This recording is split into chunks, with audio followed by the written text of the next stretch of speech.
Ava ndakabatira zvidhoma zvefeki baba.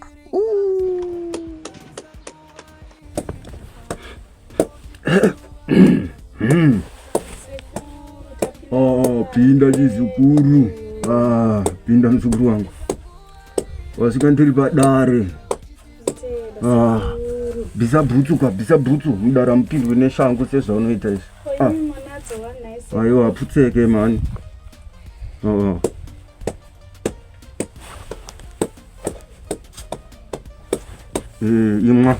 Imwa pamzukuru muno watide vanhu vanosvika nenyota tinopa nezvokumwa. Imwa ndo zinotipinza mudare izvozvi. Chana chako ere ichi? Musaseka, hamuna hamusekwe.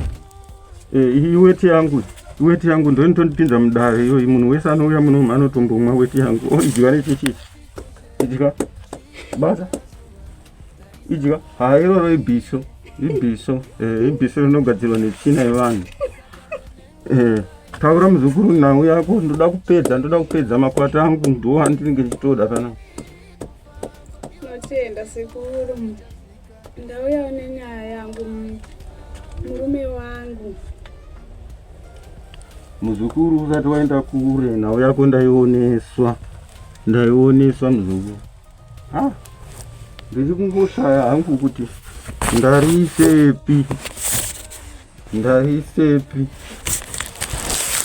Ira ndiri tsvage muzukuru.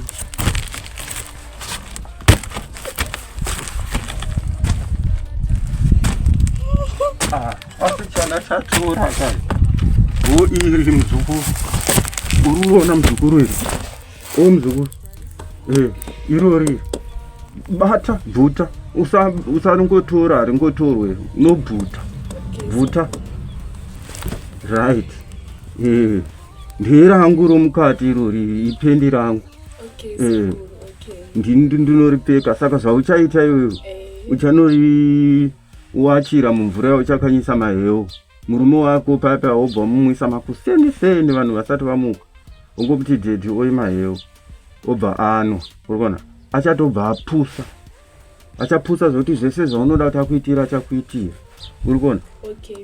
Senge iwe ndikutoonesa kuti iwe hako wauya kuno asi iwe ndiwe unomusikawa. Murume wako munhu kwaye ndinoshasha wakamuvengera. Urikuwa? Zvisinei kana uchida kuzoona kuti mushonga wangu washanda. Ndichauya kumba kwako. Ndauya kumba kwako. Ndicharara newe akatarisa. Asi achangoita kunge asina kuzviona.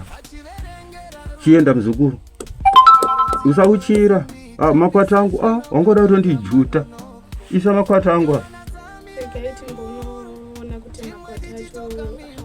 Alright, ukasauya nemari yangu muzukuru, ndichakurova nomubobo. Enda.